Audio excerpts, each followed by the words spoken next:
एक ऐसा जंगल जहां सदियों से लोग जाकर गायब हो रहे थे। गायब हुए लोगों को ढूंढने की हर मुमकिन कोशिश की जाती थी, पर आज तक कोई भी जीवित जंगल से बाहर नहीं आ सका। ऐसा माना जाता था कि उस जंगल में कोई विलुप्त हुआ बाघ है, जो है पुराने नस्ल का, जो शायद उस जंगल में जाने वाले लोगों का शिकार करता है। पर बीते 100 सालों में आज तक किसी ने भी उसे अपनी आंखों से नहीं देखा। इसी का सच पता करने के लिए 4 लोग उसी जंगल में जाने का फैसला किए।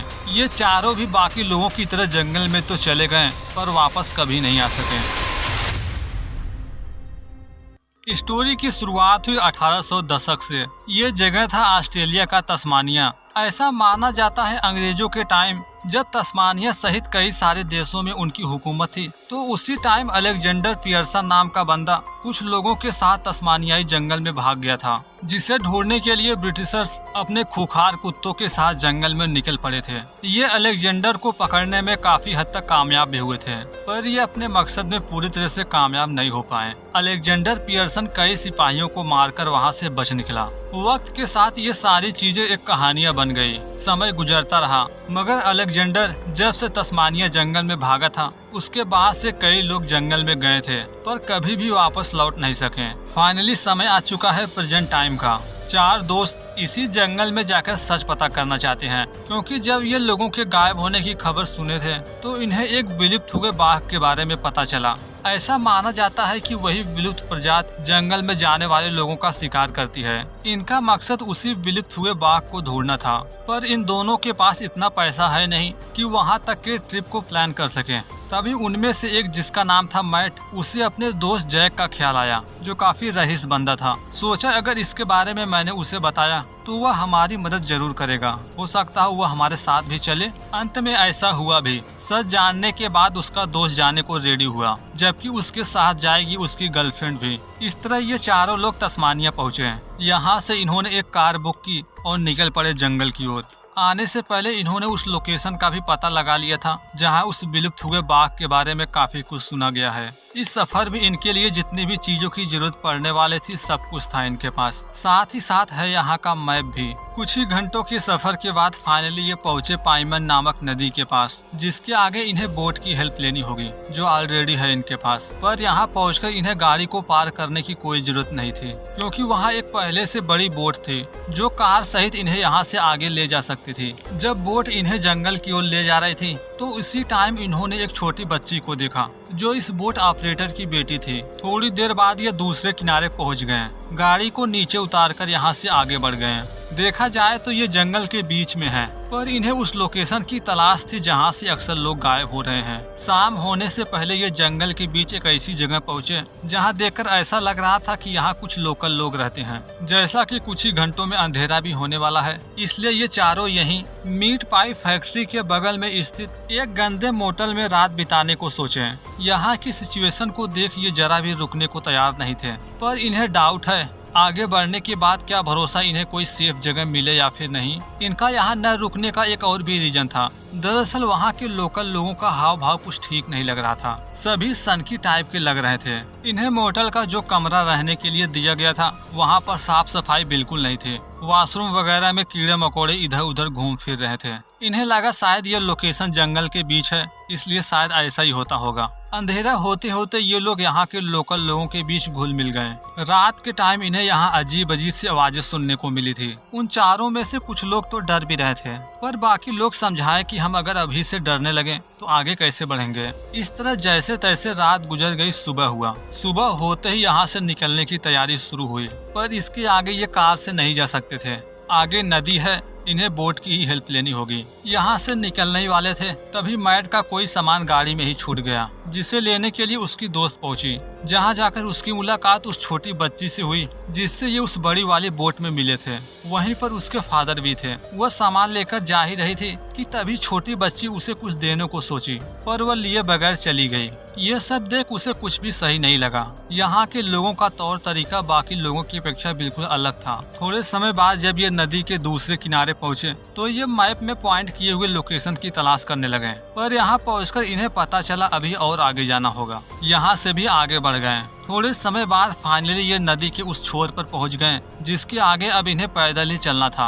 जंगल में पहुंचने के बाद ये हथियार वगैरह निकाल लिए। अब तक इन्हें यहाँ के बारे में जैसी जानकारी मिली थी इस हिसाब से ये जगह खतरे से खाली नहीं है। बीते 200 सालों में सैकड़ों लोग गायब हो चुके थे। ये जैसे जैसे आगे बढ़ रहे थे इन्हें देखने को मिला कि जंगल घने होते जा रहे हैं। ये सब देख ये जरा भी नहीं घबराए, आगे बढ़ते रहे क्योंकि अब तक इनके साथ ऐसा कुछ हुआ ही नहीं था जिससे लगे कि यहाँ खतरा है। और तो और ये जिस विलुप्त हुए बाघ की तलाश में यहाँ पहुँचे हैं उसका तो दूर दूर तक नामो निशान नहीं नजर आ रहा। चलते चलते जब थक गए तो ये किसी सेफ जगह रुकने का फैसला किए, पर इसी टाइम ऊंची चट्टान के बगल में एक छोटा सा गुफा दिखाई पड़ा। इन्हें लगा शायद हमें अंदर जाना चाहिए, वहाँ जाना और सुरक्षित होगा। पर ये जैसे ही गुफा के अंदर गए इन्हें जमीन पर एक कांच की बोतल मिली। ये देख इन्हें एक बात तो अच्छी तरह से समझ में आ चुका है, यहाँ पहुँचने वाले ये पहले शख्स नहीं है, इनसे भी पहले लोग यहाँ आ चुके हैं। गुफा मिलने के बाद रात रुकने के लिए अच्छी जगह तो मिल गई है, पर ये बस इसी तरह टाइम पास करने वाले नहीं थे। सामान वगैरह गुफा में रखने के बाद सभी लोग वापस से बाहर आए, आसपास पड़ी चीजों का सैंपल लेने लगे। जो भी चीजें इन्हें थोड़ी सी भी अजीब लगती, जिसे देखकर ऐसा लगता कि इसे जंगल में नहीं होना चाहिए, उन सब का सैंपल ले लेते थे। इसी खोजबीन के दौरान उनमें से एक की नजर मासूफियन नामक जानवर पर पड़ी। वह तुरंत उसकी तस्वीर लेने लगी। शाम होते होते मौसम भी खराब होने लगा, बिजली कड़कने लगी, रात तक बारिश होने की संभावना थी। इसी टाइम ये जिस बोट से यहाँ पहुँचे थे गलतीवश ये उसे किनारे बांधे ही नहीं थे। पानी की लहरें जब बढ़ी तो वह किनारे से दूर जाने लगा, पर वे चारों इस चीज से अनजान थे। शाम होते ही सभी लोग गुफा में चले गए। भोजन वगैरह करने के बाद रात वहीं गुजारी गई। सभी सोए हुए थे, तभी मैट की आंखें खुल गई क्योंकि उसे कुछ आवाजें सुनाई पड़ी थी। जब गुफा के बाहर आए तो देखने को मिला आसपास कोई जानवर है जो शायद झाड़ियों में छुपा है। झाड़ियों में होने की वजह से वह कौन सा जानवर है सही से दिख भी नहीं रहा। वह चुपके से अपने दोस्त को जगाया। दोनों जब बाहर गए तो अंधेरा होने की वजह से वह सही से दिखाई भी नहीं पड़ रहा था। जब ये लाइटर का इस्तेमाल किए तो सामने इन्हें किसी जानवर का चेहरा देखने को मिला, पर ये जानवर कौन सा है ये अभी तक नहीं पता। सच जानने की बजाय वह डरकर अंदर आ गई। अपने दोनों साथियों को भी सारा सच बताई। इस तरह ये सभी हथियार के साथ बाहर निकले। ये भले ही डर रहे थे पर ये खुश भी हैं क्योंकि इन्हें लग रहा था हम जिस जानवर की तलाश में यहाँ तक पहुँचे हैं शायद हमारी तलाश पूरी हुई। पर जब तक ये उसका सबूत इकट्ठा नहीं कर लेते, उसकी तस्वीरें वगैरह नहीं ले लेते, तब तक इन्हें अपने काम पर फोकस रखना होगा। जानवर को जल्दी ढूंढने के लिए चारों लोग अलग अलग दिशा में हो गए। थोड़ी देर बाद जैक की गर्लफ्रेंड पर किसी ने हमला किया। जब तक वह खुद को संभाल पाती शायद से बहुत देरी हो चुकी थी। थोड़ी देर बाद बाकी सभी लोग आपस में मिले, जहाँ ये देखते हैं कि हम तो सिर्फ 3 है। उसकी आखिरी दोस्त दिख ही नहीं रही। थोड़े समय गुफा के पास ही रहकर उसके आने का इंतजार किए, आवाज भी लगाएं, पर वह दोबारा से आई ही नहीं। ये सोच सोचकर परेशान होने लगे कि अभी तो हम जानवर को ढूंढ रहे थे, वह तो मिला नहीं, अब ये कहाँ गायब हो गई। इसी टाइम ये मैट की दोस्त नीना के पैर में काफी सारा ब्लड देखे। पहले तो इन्हें लगा शायद इसे चोट लगा होगा, पर नीना बताती है कि नहीं, मुझे चोट नहीं लगा है, पर यह ब्लड कहाँ से आया कुछ पता नहीं। जब उससे पूछा गया कि कहीं तुम गिरी थी तो वह बताती है कि हाँ, थोड़ी दूर पहले मेरा पैर फिसला था। पैर में ब्लड को देख नीना बहुत डर गई थी। मैट उसे अंदर ले गया, जबकि जैक अपने दोस्त को ढूंढने जंगल में जाता है। काफी लंबे समय तक दोनों जैक के आने का इंतजार करते रहे, पर वह आया तो नहीं, मगर उन्हें उसकी चीखने की आवाज सुनने को मिली। ये दोनों भी बाहर ही आने वाले थे कि तभी ये देखते हैं कि इनके सामने वही छोटी लड़की तथा उस बोट का मालिक है। जब ये पूछते हैं कि तुम दोनों यहाँ कैसे पहुँचे, तो वह बताता है कि मुझे तुम्हारे बारे में खबर मिली कि तुम लोग इस जंगल में आए हो, जो जंगल बहुत खतरनाक है। मुझे पता था कि तुम लोगों को हमारी जरूरत पड़ेगी, इसलिए मैं यहाँ आया। फिलहाल कुछ ही घंटे में सुबह हो गया। सुबह होने पर ये दोनों लोग अपने बाकी 2 दोस्तों को ढूंढने लगे। सुबह जब आसपास के चप्पे चप्पे पर दोनों को ढूंढा गया, दोनों नहीं मिले, तो नीना को इसी पर शक होने लगा कि यही हमारे साथियों को कहीं गायब किया है। पर वह कहता है मैं इस इलाके के बारे में बहुत कुछ जानता हूँ, यहाँ आने वाले तुम पहले नहीं हो, इससे पहले भी कई लोग आकर गायब हो चुके हैं। मुझे जैसे तुम्हारे बारे में पता चला तुम्हारी मदद करने आ गया, बस यही सच है, इससे ज्यादा मुझे कुछ पता नहीं। जब दोनों को उस पर यकीन नहीं होता तो वह दोनों को एक ऐसी जगह ले गया जहाँ से यदि जंगल के दूसरी तरफ जाया जाए तो वही एक ऐसी जगह है, उस पार जाने वालों को इस जगह से होकर गुजरना ही पड़ता है। ये दोनों भी आगे जाने ही वाले थे कि वह उन दोनों को रोका ये पूछ पाते कि हमें रोका क्यों गया। इससे पहले वह सामने कुछ लकड़ियां फेंका, जहां ये देखते हैं कि जमीन पर कुछ हथियार लगाए गए हैं। इसका मतलब है यदि कोई अनजान शख्स यहाँ से जाना चाहे तो उसका पैर इन हथियारों में फंस जाएगा। वह बताता है कि यहाँ पर ये चीज यहाँ के लोकल लोगों ने ही लगाया है, ताकि तुम लोग जिस विलुप्त हुए बाघ की तलाश में यहाँ आए हो वह यदि यहाँ से गुजरे तो उसे पकड़ा जा सके। सच जानने के बाद ये यहाँ रुकने वाले नहीं थे।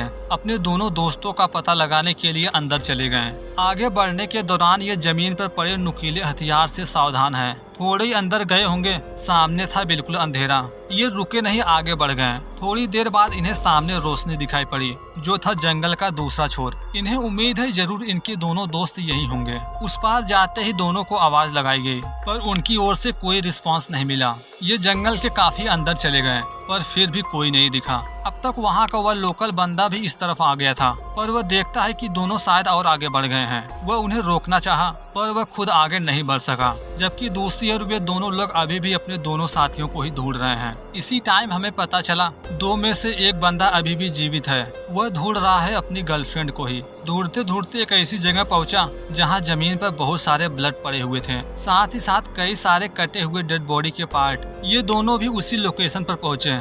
इस तरह इनका एक साथी तो मिल चुका है, पर जहां पर ब्लड पड़ा था वहां पर उसकी गर्लफ्रेंड का जैकेट तथा सेल फोन है। ये देख इन्हें यह तो कंफर्म हो चुका है जरूर उसके साथ कुछ बुरा हुआ है। शायद उसी जानवर ने उस पर हमला किया हो। थोड़ी देर में बोट का ऑपरेटर भी मिल गया। इस तरह ये मिलकर अपनी दोस्त को ढूंढने लगे। ढूंढते ढूंढते जंगल के एक ऐसे कोने में पहुंचे जहां इन्हें एक छोटा सा छप्पर दिखा। जब उस बोट ऑपरेटर से पूछा गया तो वह बताया इस झोपड़ी में यहाँ के लोकल लोग रहते हैं। जब ये वहाँ पहुँचे तो इन्हें वहाँ कोई नहीं दिखा, झोपड़ी खाली थी। ये अपने आखिरी दोस्त को इधर उधर ढूंढ रहे थे कि तभी इन्हें अपने तीसरे बंदे की आवाज सुनने को मिली।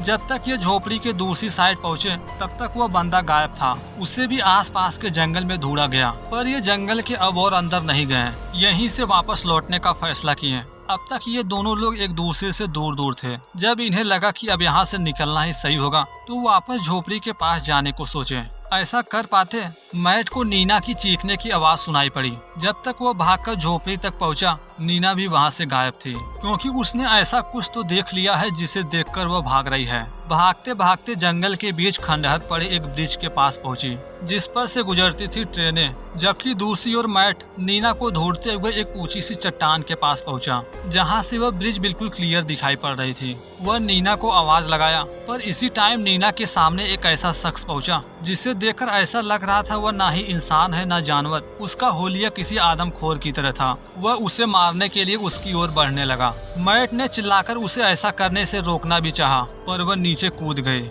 जैसा कि नीचे पानी बह रहा है, उसे उम्मीद है वह जीवित बच जाएगी। नीचे गिरने के बाद वह किस तरफ गई, सच पता करने के लिए मैट भागकर ब्रिज पर पहुंचा, जहां जाकर वह देखता है कि जो आदमखोर जैसा शख्स उसकी तरफ बढ़ रहा था वह नीचे मरा पड़ा है, जबकि उसके सामने खड़ी थी एक लेडी। शायद से वही उसे मारी होगी। वह पूछना चाहे कि यह सब क्या है, पर वह सच बताए बगैर खुद को ही खत्म कर दी। इसके बाद मैट वापस लौट आया। ये सारी बातें पुलिस को बताई, पर इनके तीनों दोस्तों के अलावा जंगल के बीच ब्रिज पर जिन दो लोगों ने खुद की जान ले ली थी वे ऐसा क्यों किए, सच किसी को नहीं पता। पर लोकल लोगों का कहना था उनकी दिमागी स्थिति खराब थी, शायद इसलिए ऐसा किए होंगे। पर उनके बाकी 3 दोस्तों के साथ क्या हुआ कुछ पता नहीं। आगे जब उन तीनों की जांच के लिए पुलिस वहां से निकली तो मैट को भी तस्मानिया छोड़ने को कहा गया, पर इसके बाद से वह वापस कभी घर पहुंचा ही नहीं। तस्मानियाई जंगल से लौटते वक्त शायद से उसके साथ भी वही हुआ होगा जो हुआ था उसके 4 दोस्तों के साथ, पर वे चारों लोग कहाँ गायब हुए किसी को नहीं पता।